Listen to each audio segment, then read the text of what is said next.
Dengan kata lain kita tahu Pak Jokowi juga ingin bikin dinasti sendiri itu, quote and quote dinasti, power building. Karena nanti ini periode terakhir kan. Lalu apa yang mau ditinggalkan jejak Jokowi dalam politik? Tentu dia mesti rawat kroni baru. Jadi saya anggap aja Jokowi lagi bikin kroni baru atas keinginannya sendiri atau atas usulan dari kroni lama bahwa mesti ada kroni baru supaya kekuasaan itu bisa dialihkan nanti.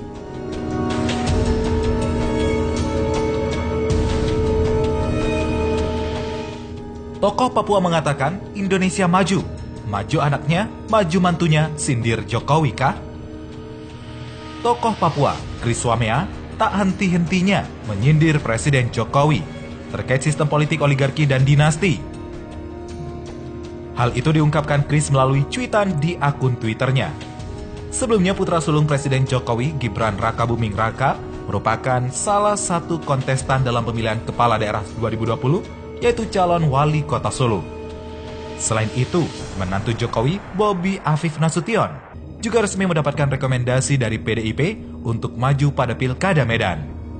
Dengan majunya anak dan menantu Jokowi dalam Pilkada serentak 2020, Chris mengibaratkan sebagai prestasi yang luar biasa, bertepatan dengan hari ulang tahun RI ke-75 tahun. Cuitan Chris pun direspon berbagai komentar oleh netizen. Berikut komentar netizen yang terpantau. @st_y, Insya Allah maju abal-abal made in China. Ini segera berakhir. Peace. @andi_zulkifli, oligarki politik pada dasarnya tak tahu malu di antara jutaan anak bangsa. Meskipun tak ada undang-undang melarang, tapi jika punya hati nurani, dia tidak akan melakukannya. Umar Ibnu Khattab. Selama aku berkuasa, tidak ada yang boleh memanfaatkan kekuasaanku dari semua lini. #SBY. Dengan kata lain kita tahu Pak Jokowi juga ingin bikin dinasti sendiri itu, quote and quote dinasti, power building. Karena nanti ini periode terakhir kan. Lalu apa yang mau ditinggalkan jejak Jokowi dalam politik? Tentu dia mesti rawat kroni baru. Jadi saya anggap aja Jokowi lagi bikin kroni baru atas keinginannya sendiri atau atas usulan dari kroni lama bahwa mesti ada kroni baru supaya kekuasaan itu bisa dialihkan nanti. Jadi gampangnya Jokowi menganggap bahwa nggak mungkin dia jadi ketua PDIP, karena itu dia mesti membangun kekuasaan baru tuh, entah buat anaknya, entah buat oligarki yang dia rawat selama ini. Jadi itu betul-betul transaksi yang sangat pragmatis tuh. Jokowi memilih untuk tidak memberi jatah yang dimintakan atau berlebih.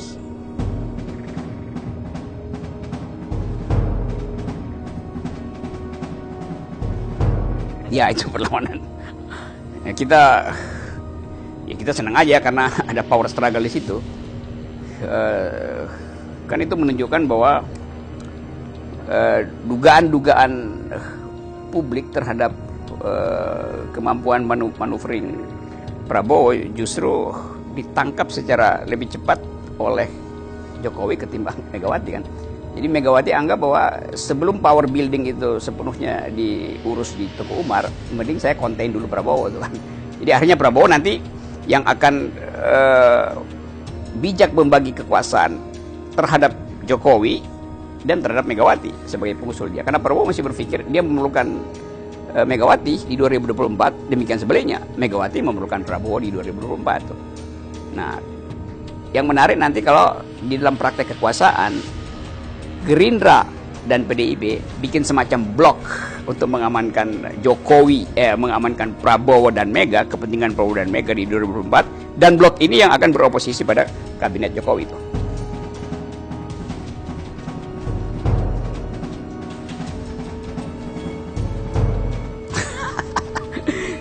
Ini mesti tanya pada psikolog sebetulnya.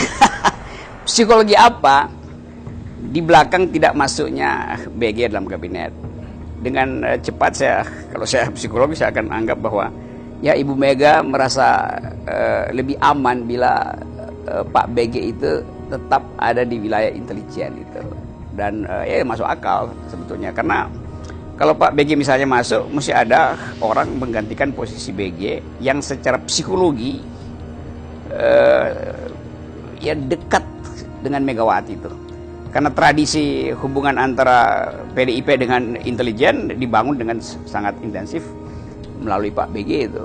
Jadi saya, mungkin Pak BG juga membaca hal yang sama dan bersama-sama menginvestasikan harapan itu di 2024. Jadi semata-mata karena, bagi saya ya, semata-mata karena kedekatan, bukan emosional ya, kedekatan kepentingan untuk saling punya rasa aman.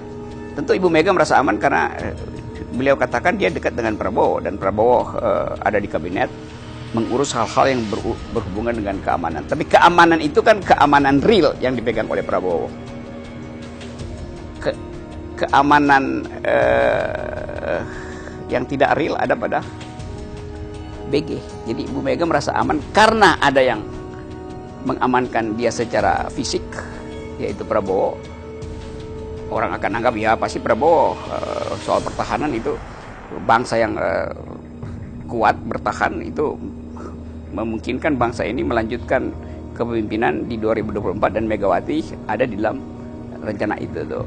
Tapi rasa aman material itu hanya diperoleh melalui kemampuan teknokratik dari Prabowo. Tapi rasa aman psikologis tentu datang dari bidang intelijen, dan Pak BG pasti akan supply rasa aman itu pada Ibu Mega.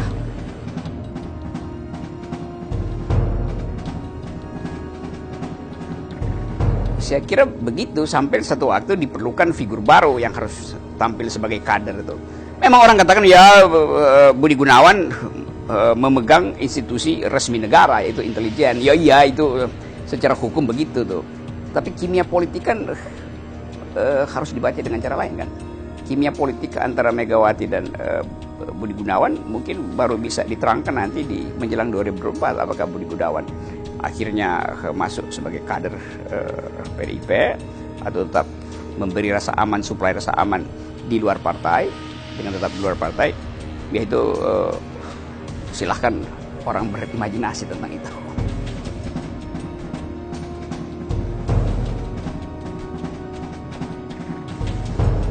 Itu akan berebut sumber daya. Jelas karena power building akan dilakukan oleh Jokowi. Sebagai calon petahana, naluri politiknya tidak akan berhenti dengan cap mantan presiden. Dia ingin agar supaya dia belajar dari presiden-presiden lainnya kan, bahwa meninggalkan legacy secara teknokratik maupun secara politik. Jadi dugaan saya Pak Jokowi sangat mungkin akan bikin partai baru tuh. Karena dia nggak mungkin di 2024 tiba-tiba jadi ketua PDIP. Buat apa?